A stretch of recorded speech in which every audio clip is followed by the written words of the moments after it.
টানা ১২ দিন ধরে চলা এক দুঃস্বপ্নের অবসান হয়েছে মধ্যপ্রাচ্যে। ইরান ইসরায়েলের সংঘাতের ক্ষত এখনও স্পষ্ট দেখা যাচ্ছে দুই দেশের মাটিতে। যুদ্ধবিরতির মাধ্যমে বিশ্ব হাঁপ ছেড়ে বাঁচলেও এখনও যুদ্ধের আগুন ধিকি ধিকি করে জ্বলছে ধ্বংসস্তূপের নিচে। সে আগুন যে কোনো সময় আবারও জ্বলে উঠতে পারে মধ্যপ্রাচ্যে। কি বলছে সে দেশগুলো যারা ইরান ইসরায়েলের সংঘাতে পরোক্ষভাবে যোগ দিয়েছিল?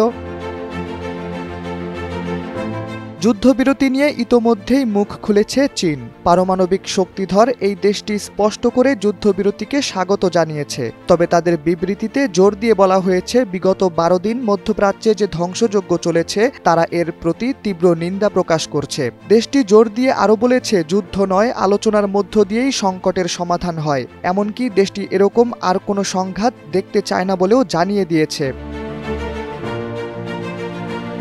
এরকম একটি রক্তক্ষয়ী সংঘাত নিয়ে দেশটির উদ্বেগের মাত্রা কতটা ভয়াবহ তা বোঝা যায় চীনের পররাষ্ট্র মন্ত্রণালয়ের মুখপাত্র গুও জিয়াকুনের বক্তব্যে। মঙ্গলবার বেইজিংয়ে অনুষ্ঠিত হওয়া একটি সংবাদ সম্মেলনে তিনি বলেন, আমরা মধ্যপ্রাচ্যের উত্তেজনার ঘূর্ণাবর্ত দেখতে চাই না। আশা করি যুদ্ধবিরতি দ্রুত কার্যকর হবে। দুই দেশের সব সংশ্লিষ্ট পক্ষকে তিনি রাজনৈতিক সমাধানের পথে ফিরে আসার আহ্বান জানান।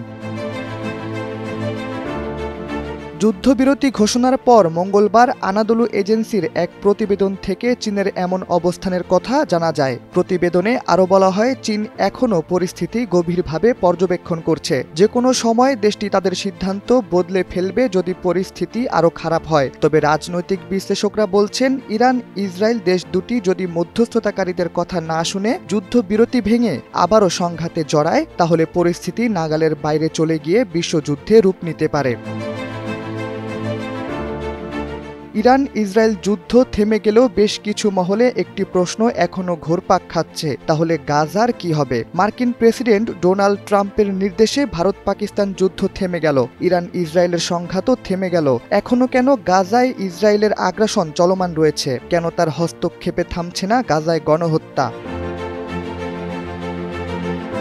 এই বিষয়ে রাজনৈতিক বিশ্লেষকদের মত হলো, যুদ্ধ বিধ্বস্ত গাজা এখন আর যুদ্ধ করার জন্য মোটেও প্রস্তুত নয়। দেশটির গুরুত্বপূর্ণ অবকাঠামোগুলো একে একে সব ভেঙে গেছে। ভূরাজনৈতিক দৃষ্টিকোণে ইসরায়েলের পক্ষে অবস্থান নেওয়া দেশ বা স্বয়ং ইসরায়েল যখন যুদ্ধে কাবু হয়ে পড়ে, তখনই যুদ্ধবিরতির দিকে অগ্রসর হয় যুক্তরাষ্ট্র, যেমনটি তারা করেছিল ভারত পাকিস্তানের বেলায়। তবে ফিলিস্তিনের বেলায় তেমন পরিস্থিতি এখনও তৈরি হয়নি। শাহরিয়ার আহমেদ, সময়ের আলো।